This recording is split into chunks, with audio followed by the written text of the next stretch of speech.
Hey, how are you doing? Today I want to talk about a subject that I've always found quite curious: philosophy. On the one hand, it's said to be not practical. If you study it, good luck in finding a job afterwards, and sort of a first world problem issue to deal with. On the other hand, whenever we call something philosophical, whether it's a conversation we had, an introspection we made, we really often talk about something quite profound. And it's no wonder in philosophy we do deal with topics like what is the meaning of life, what should I do, so morality and questions of value. And therefore I found it always quite intriguing that we have this kind of dichotomy and this discrepancy between those two views. And for me personally, philosophy was always very intriguing in school. I was really lucky to have this typical case, charismatic teacher in middle school and high school, and then I liked it afterwards. But I got reconnected to it in my semester abroad. I studied business, and then I had a chance to go abroad to South Korea to study different subjects. And I met this brilliant French guy in my class. Probably he was 19, 20, just like me back then. And he had a lot of very good insights about philosophy. I think he studied it, in fact. And he wrote me this text, this essay that he wrote when he was 17, 18. And it was just brilliant about the nature of philosophy. And I found it again recently.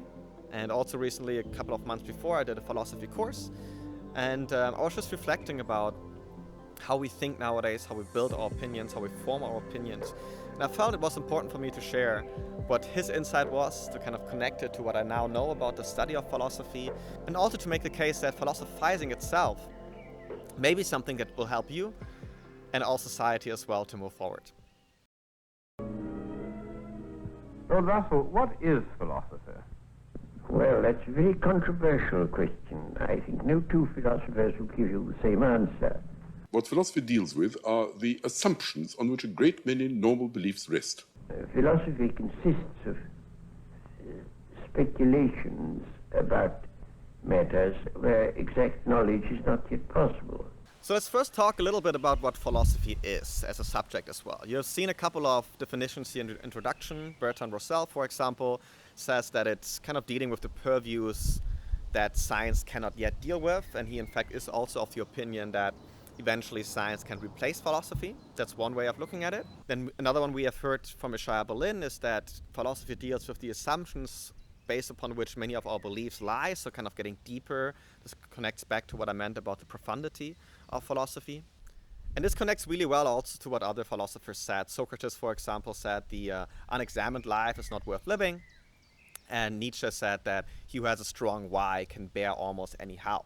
So we can see that it's sort of a combination of dealing with subjects that our normal scientific methods cannot really deal with, and also to go deeper behind our assumptions, and therefore giving us perhaps more freedom to think. But before we dive into some of the assumptions that we have nowadays, let's go back to 2018, me in this semester abroad. Look, for context, I was definitely also partly into the hedonistic lifestyle, partying a lot, exploring, and I didn't necessarily find this chasing for happiness bad, but I already back then felt that there's something deeper missing. Something missing in my lifestyle, something missing in my own self and in the connection to other people. And I was fortunate to study different subjects there. So one of them was, I think it was called History of Modern Western Philosophy, where I met him. And me kind of looking for a deeper meaning, then receiving this text really hit me. It started with the title, Does Philosophy Have Therapeutical Virtues? And he's first questioning, is there something to be cured? And that relates back to what we often hear about philosophy, that it's kind of not made up, but it's creating questions and issues that don't really exist in our everyday lives or in our lives as a meaningful degree.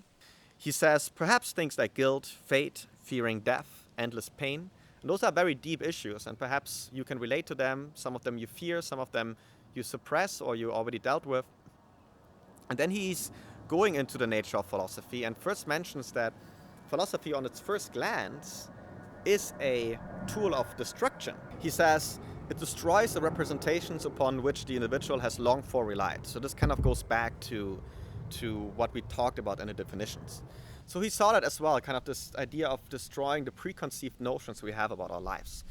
Why that might be useful, I talk to you in a second, but let's first talk about the assumptions that we have nowadays, or some of the assumptions. I picked two that I felt were quite common. One of them is individualism and social media. You probably have heard of this before, this kind of idea that my life and my individuality is of the uttermost importance for everybody. And the thing I should strive for is fame based on who I am and not necessarily based on the impact I have. And as a result of that, we do see a lot of unhappiness, lack of societal cohesion, jealousy, of course, as well. And if you look more on the higher tier influencer side, a lot of extremism, right? Because that's what the algorithm is firing up, and that's what we therefore chase.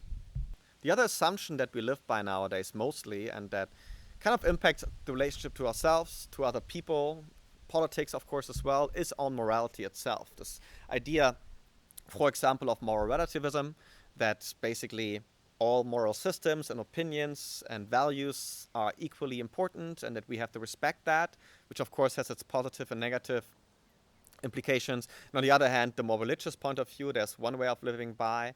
And I can see how this can be also quite confusing to live under this circumstance of what should I do? What kind of people should I surround myself with? That is one of the issues. And it touches, of course, also deeper. It goes into concepts like nihilism. Why am I even on this planet? What is the value and the worth of my life? Why should I even try to act good at all if there's no higher narrative around me? And as a result, we have seen statistics that there's a crisis of meaning, a crisis of mental health, of spiritual health as well. So another assumption that kind of hurts us and relates back to what the French classmate said, kind of pain and fear of death perhaps as well. And I was wondering, why do we have so many of these assumptions and why is it even important? And I'm not claiming I have the ultimate answer like I don't have on anything, in fact. But a couple of ideas I have is that on the one hand, of course, at least here in the Western world, there's no like clear bedrock of religion anymore. We don't follow all the same value system and the same beliefs.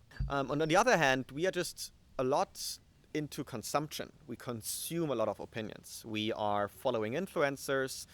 We are, and I catch myself as well, we are asking ChatGPT what to think about this and that, which is the next step of evolution of kind of consumption as well. So we think much less for ourselves. We reflect much less for ourselves. We have a lot of opinions to draw from, many of them being very extreme. We have a lot of quick solutions, quick opinions, quick moral and value systems that we can apply and adopt, instead of building a bit more of a complexity and a bit more of a depth in our moral systems. And I think that's one of the reasons why we have so much confusions and so many assumptions that unfortunately in the end hurt us quite a lot. But how then can philosophy help us with that at all? Let's go back to the text. We mentioned that he talked about the destructive nature of philosophy. He also mentions that philosophical practice therefore looks factor of anxiety, distress, and unhappiness at first, far from supposed therapeutical virtues. But then he says, nevertheless, destroying preconceived allows the person to liberate itself from it. So it's all about liberation. And he also does talk about how this freedom has two sides. And coming back to what we said in the beginning, on the one hand, it gives you the power to think independently and to look beyond some of these assumptions. And on the other hand, again, it causes anxiety because you don't have clear answers all the time that you can draw upon. Before we go back to this assumption with a bit more of liberation, let's talk about some of the tools, in fact, the practical tools that philosophy offers. So I took this course, an online course at Oxford, Introduction to Philosophy. Not all of the subjects I found very important for this video, but I do want to talk about epistemology and morality. One of them is epistemology, the study of knowledge and how to even know and be certain of something to be true. There's several different branches. One of them is skepticism, as the word says, is basically being skeptical about anything being true, and if we can even possess true knowledge. Then one branch is foundationalism, that branches into different sections too. The idea that we have certain foundations that are the basis of our knowledge, like senses, for example, or rationality. I think, therefore I am. The typical quote from Descartes is kind of important for this view as well. And one branch I found very relatable to nowadays thinking, and I catch myself also thinking that way, is coherentism, which is basically the idea that you believe into one certain system. Let's say, for example, capitalism, without going into this debate. This is a whole different debate, and I'm not saying it's bad or good here. But you assume this to be true, and you don't challenge that thought anymore. And then any new idea that comes into your mind, any new information, you check on being true or wrong based on that already preconceived idea that capitalism is the best way of organizing our resources and societies. So for example, if you look at a social media company and you orientate yourself on capitalism without questioning it, you would say, look, they have to make profit. To make profit, they have to maximize attention, and therefore bringing up the most extreme opinions and the most outrageous content is the right thing for them to do. And perhaps think for a second, where in your life do you have those preconceived ideas and beliefs that you don't really challenge much? Another big subject was morality, of course, also a big subject in philosophy. One of the branches there is virtue ethics, very strongly championed by Aristotle. Basically the idea that it doesn't matter so much what the core belief is, or you don't focus too much on consequences either. The main focus is to develop healthy habits and to be a virtuous person by developing those habits and those characteristics of a virtuous person. So focusing on yourself and on being a good person itself. The other idea is consequentialism. So you focus rather on the consequences of your actions rather than on strict beliefs you hold. So for example, the opposite to that is deontology. Many of the religions, for example, are deontological, where you have core beliefs, something like you shall not lie. And then lying is basically always bad or a sin, how many religions would say. Whereas consequentialism is a bit more nuanced and saying, hey, look, I am going to expect what the ideal outcome is, and based upon that, I will decide to lie or not. And now to just briefly coming back to those assumptions and applying a little bit of philosophy there. If you think about the influencer, individualist, social media's assumption, that sort of fame and power and recognition and likes is kind of the thing to strive for and what you should base your actions on. Looking into existentialism, for example, and morality as well, there might be other values that should be on the top of your personal hierarchies that you can look for and that you can question, right? You don't have to assume this while thinking, hey, look, being famous is the most important thing. And the other assumption that we have about morality, sort of the lack of meaning in life that we often experience nowadays, many of us at least, thinking back to those formulas and ideas, deontology, consequentialism, being a virtuous person as well, maybe just dive deeper in that and see if there's something you can find that is more meaningful than just pure happiness. Maybe there's something that you can find that justifies your existence a bit better to you and helps you to go through those difficult phases. That's one of the things that you can do with philosophy. But I don't really want to answer those things right now. This is kind of our job as individuals and as society itself.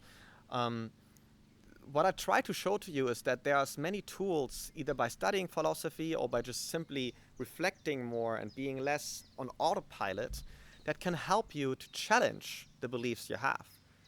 Especially those that make you feel sad, that make you feel lost, and that make you feel even smaller when you already feel down. An important thing that he says towards the end of this text is, indeed, philosophy doesn't matter. It is philosophizing that does. Truth, thus, is not embodied in a speech anymore, but rather in an attitude. This of the less lured, less lusting, less painful life of the philosopher. And I think this was the core and the most beautiful part of his text.